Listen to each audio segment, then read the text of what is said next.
मैं हूँ कहानी सिंह, कहानियों का राजा। जय माँ दुर्गा। नवरात्रि के पावन दिनों में जब पूरा गांव ढोल नगाड़ों से गूंज उठता है, जब हर आंगन में दीपक जलते हैं और हर मन में विश्वास खिलता है, तब आती है माँ की अद्भुत लीलाओं की कहानियां। मैं हूँ कहानी सिंह, कहानियों का राजा। आज मैं सुनाऊंगा आपको एक ऐसे भक्त की कथा जिसकी अटूट आस्था ने माँ दुर्गा को स्वयं प्रकट होने पर मजबूर कर दिया। तो तैयार हो जाइए, क्योंकि ये कहानी है भक्ति, शक्ति और चमत्कार की।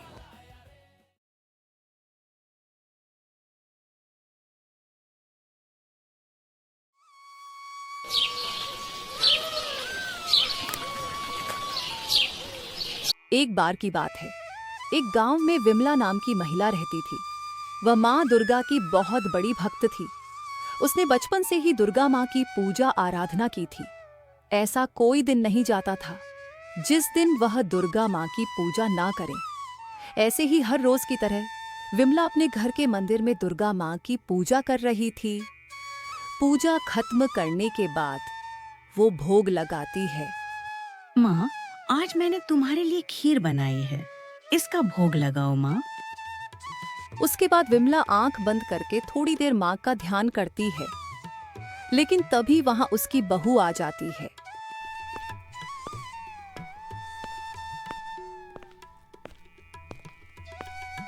लो जी, देख लो, हो गया सुबह सुबह इस बुढ़िया का ड्रामा शुरू। अरे बुढ़िया, बस अपने इसी ढोंग में लगी रहोगी या घर का कुछ काम भी करोगी? बहू, मैंने तुम सबके लिए नाश्ता बना दिया है। अभी मेरी पूजा का समय है। अरे तेरी पूजा तो किसी भी समय पूरी ही नहीं होती है। नाश्ता बनाकर कोई एहसान नहीं कर दिया है हमारे ऊपर। अभी पूरे घर की साफ सफाई बची है, जल्दी से जाकर कर। बेटा, बस थोड़ी देर रुक जा, उसके बाद मैं सारा काम कर दूंगी। देखना, तो मेरे पास इतना फालतू समय है और ना ही मुझे तुझसे इतनी बहस करने की जरूरत है। मैंने एक बार कहा ना, तो जो काम कहा है ना वो कर, वरना तू जानती है कि मैं तेरा क्या अंजाम करूंगी। विमला की बहू बहुत ही ज्यादा बदतमीज थी और वो हमेशा विमला को बहुत परेशान करती थी। उससे घर का सारा काम जबरदस्ती करवाती और उसे बदतमीजी से पेश आती थी। ए बुढ़िया, चल जल्दी से काम कर। ठीक है, कर देती हूँ। विमला घर का सारा काम खत्म करती है और काम करने के बाद थोड़ी देर आराम करने बैठ जाती है। चलो, आखिरकार सारा काम हो गया। अब मैं आराम से बैठकर माता रानी का नाम ले सकती हूँ। अब मैं अपनी माला जपूंगी। आंख बंद करके विमला नाम जप करना शुरू कर देती है, लेकिन तभी वहां बहुत से कपड़ों का ढेर लेकर सुनीता आती है और विमला से कहती है,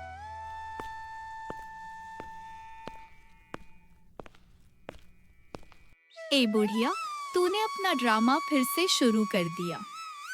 बहू, तुझे पता है ना, मैं अभी अपना नाम जप कर रही हूँ, तो तूने मुझे फिर से बीच में क्यों परेशान किया?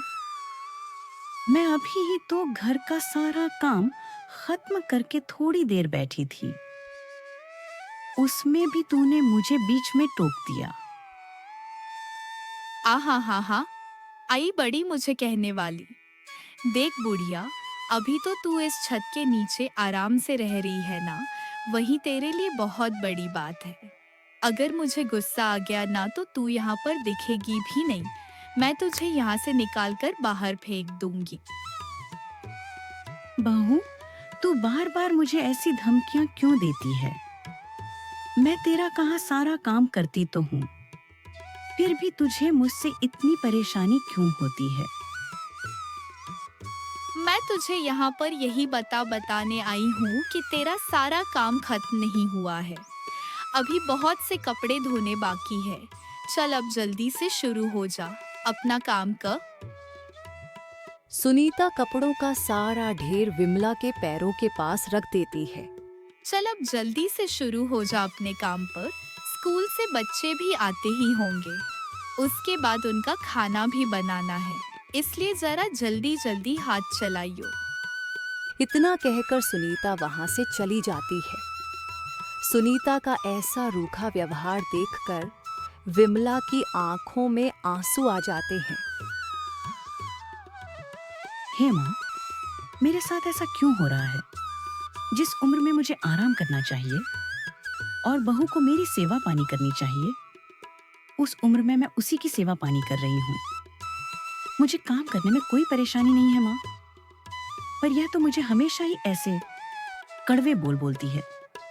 यहाँ तक कि मेरा बेटा भी मुझसे ढंग से बात तक नहीं करता।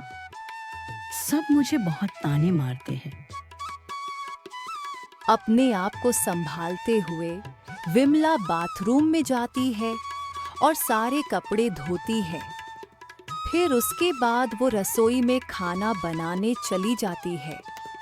तभी उसके पोता पोती भी स्कूल से घर वापस आ जाते हैं।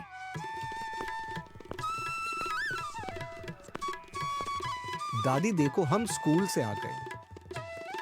शाबाश बच्चों, चलो अब जल्दी से आओ और फिर खाना खा लेना।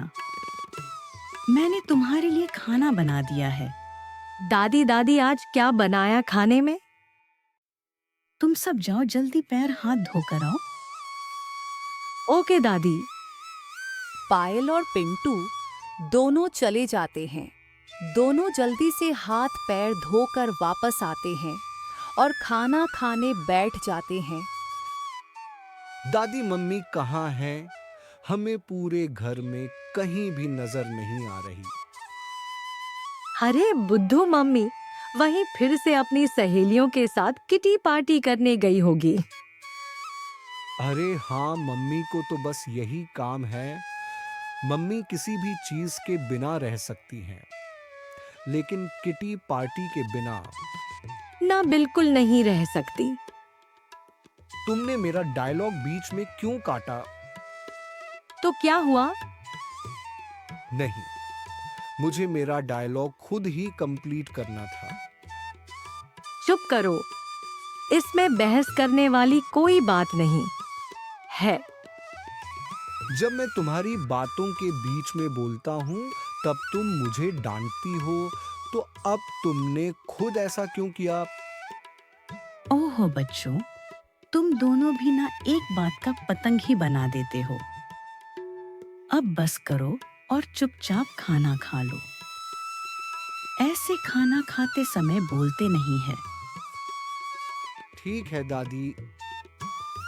हाँ, मम्मी के आने से पहले हम खाना खा लेते हैं, नहीं तो मम्मी फिर से हमारे ऊपर बेवजह चिल्लाना शुरू कर देगी। हाँ, तुमने बिल्कुल सही कहा। उस समय मम्मी बहुत खतरनाक हो जाती हैं। नहीं पिंटू बेटा, ऐसा नहीं बोलते। अपने मम्मी के बारे में हमें ऐसी बातें यामी नहीं करनी चाहिए। लेकिन हमने कुछ गलत थोड़ी कहा दादी माँ।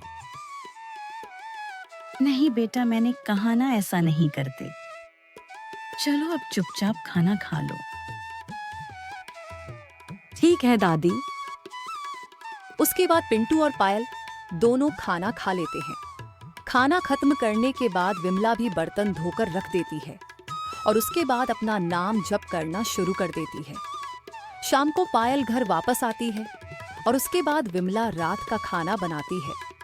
कुछ इस तरह विमला के दिन की शुरुआत होती थी और इस तरह उसका पूरा दिन बीत जाता था।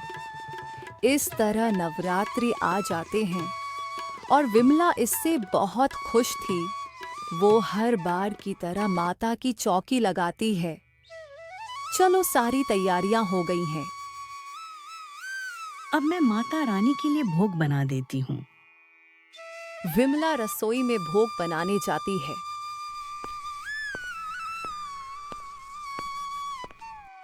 तभी वहां सुनीता जाकर विमला को एक नया काम बताती है। अभी 1 घंटे में सारे कपड़े धुल जाने चाहिए। देख बेटा, मैं अभी कुछ नहीं कर सकती। मुझे माता रानी को भोग लगाना है। मैं पहले भोग लगाऊंगी, उसके बाद ही बाकी काम करूंगी, क्योंकि अब नवरात्र है। मुझे माता रानी की पूजा करनी है।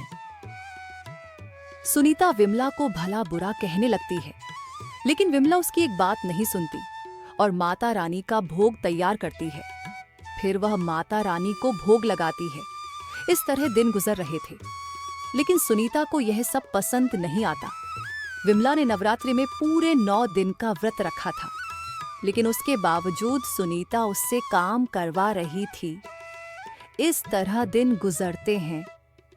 फिर काफी दिनों बाद विमला की तबीयत खराब हो जाती है। बुढ़िया जल्दी उठ, घर का काम करना है।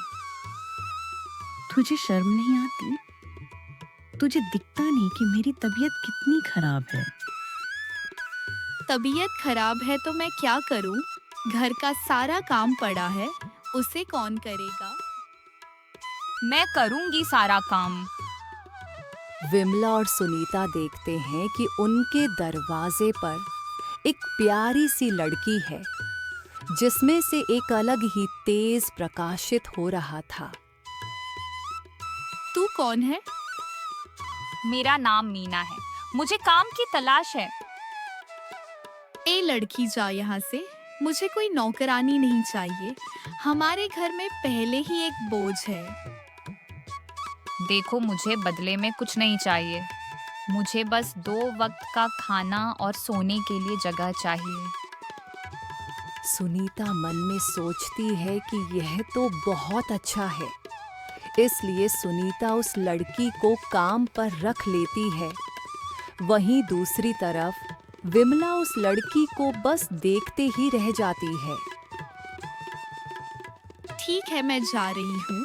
मेरे आने से पहले घर का सारा काम हो जाना चाहिए। इतना कहकर सुनीता वहां से चली जाती है। तब वह लड़की घर का सारा काम करने लगती है, जिसे विमला बहुत ध्यान से देख रही थी। क्या हुआ माई? मुझे ऐसे क्यों देख रही हो? कुछ नहीं बेटा, तुम्हें देखकर एक अपनापन महसूस हो रहा है। तुमसे मेरी नजर ही नहीं हट रही। तुम किसी शक्ति का प्रतीत होती हो। तुम भी ना माई, लगता है ज्यादा बीमार हो गई हो। रुको, मैं तुम्हारे लिए काढ़ा बनाकर लाती हूँ। उसके बाद तुम बिल्कुल ठीक हो जाओगी। मीना विमला के लिए काढ़ा बनाकर लाती है, जिसे पीने के बाद विमला बिल्कुल ठीक हो जाती है। तुमने मेरे ऊपर कैसा जादू किया है? मैं डॉक्टर की दवाई से भी ठीक नहीं हो पा रही थी, लेकिन तुमने बस एक काढ़े से मुझे बिल्कुल तंदुरुस्त कर दिया। कुछ तो बात है तुम में। इस तरह वो लड़की विमला का भी ध्यान रखती थी और घर का सारा काम भी करती थी। दिन गुजर रहे थे और सुनीता जब भी विमला से उल्टा बोलती या उसे परेशान करने की कोशिश करती, तब वह लड़की उसे सबक सिखाती थी। जैसे एक बार जब सुनीता खाना खा रही थी, तब उसे बहुत तेज मिर्ची लगती है। बहुत ज्यादा मिर्च है। हमारे खाने में तो नहीं है, तुम्हें ही इतनी मिर्च क्यों लग रही है? खाने में मिर्च लगना, सामान इधर उधर हो जाना या फिर कभी कहीं गिर जाना, अक्सर सुनीता के साथ ऐसा होने लगा था। पता नहीं आजकल मुझे क्या होने लगा है। जब से मीना इस घर में आई थी, तब से विमला और उसके बेटे के बीच की दूरियां भी खत्म हो गई थी। माँ, तुम अच्छे से खाना खा लेना और सो जाना। कुछ बात हो तो मुझे बता देना। ठीक है बेटा, अब तू भी जाकर सो जा। रजत वहां से चला जाता है और विमला की आंखों में आंसू आते हैं। तब मीना उससे उसके रोने का कारण पूछती है। आज पहली बार मेरे बेटे ने मुझसे इस तरह बात की है, वरना ये तो भूल ही गया था कि इस घर में इसकी माँ भी है। जब से तुम घर में आई हो तब से सब ठीक हो गया है। चिंता मत करो, आगे भी सब ठीक ही होगा। तभी विमला को मीना की जगह दुर्गा माँ नजर आती है, जिसे देख विमला की आंखों से आंसू बहने लगते हैं। माँ तुम, हाँ मैं माँ, मेरे तो भाग खुल गए कि मुझे आपके दर्शन हो गए। बस अब मुझे इसके अलावा और कुछ नहीं चाहिए। माँ, आपके दर्शन पाने को मेरी आंखें तरस गई थी, लेकिन माँ आप इस तरह हमारे घर में एक लड़की बनकर आई और आपने हमारे घर का काम किया। मुझे इस बात का बहुत दुख है, बल्कि मुझे आपकी सेवा पानी करनी चाहिए थी। तुम चिंता मत करो पुत्री, मैं कभी भी अपने भक्तों को कष्ट में नहीं देख सकती। मैं अपने भक्तों के लिए कुछ भी कर सकती हूँ। जब भी उनके ऊपर संकट आएगा, मैं किसी ना किसी रूप में उनके पास अवश्य आऊंगी। इसीलिए तुम चिंता मत करो, मेरा आशीर्वाद हमेशा तुम्हारे साथ रहेगा। उसके बाद विमला की आंख खुल जाती है और वह देखती है कि ये उसका एक सपना था। माँ विमला इधर उधर देखती है, लेकिन उसे कोई नजर नहीं आता। तब वह मीना को ढूंढती है, लेकिन मीना भी उसे पूरे घर में कहीं नजर नहीं आती। लेकिन वहीं मीना के बिस्तर के पास उसे एक छोटा सा त्रिशूल नजर आता है। विमला समझ जाती है कि उसे सच में ही माँ के दर्शन हुए हैं। मुझे माँ मिल गई, मुझे और कुछ नहीं चाहिए। उस दिन के बाद से सुनीता भी ठीक से रहने लगी थी। अचानक से उसकी बुद्धि भी पलट गई थी। सब माता रानी की जो कृपा थी, और वह अपनी सास यानी विमला से काम करवाने की बजाय खुद घर का सारा काम करती और उसकी सेवा पानी करती थी। तो देखा दोस्तों, जिसने मां पर अटूट विश्वास रखा, मां ने उसकी हर कठिनाई में रक्षा की। यही है मां दुर्गा की सच्ची लीला। सच्चे भक्त की पुकार कभी व्यर्थ नहीं जाती। अब सोचो, अगर तुम होते उस भक्त की जगह तो मां दुर्गा से क्या मांगते। मिलते हैं अगली कहानी में एक नए किस्से के साथ। तब तक याद रखना, मैं हूं कहानी सिंह और कहानियां हैं मेरे संग। दोस्तों, अगर ये कहानी आपको अच्छी लगी तो आपकी मुस्कान ही मेरी सबसे बड़ी जीत है। लेकिन मेरी मेहनत का छोटा सा तोहफा तो बनता है ना। तो जल्दी से इस वीडियो को एक प्यारा सा लाइक दीजिए और चैनल को सब्सक्राइब करना बिल्कुल मत भूलिएगा, क्योंकि अगली बार मैं और भी मजेदार कहानी लेकर आने वाला हूँ। मजेदार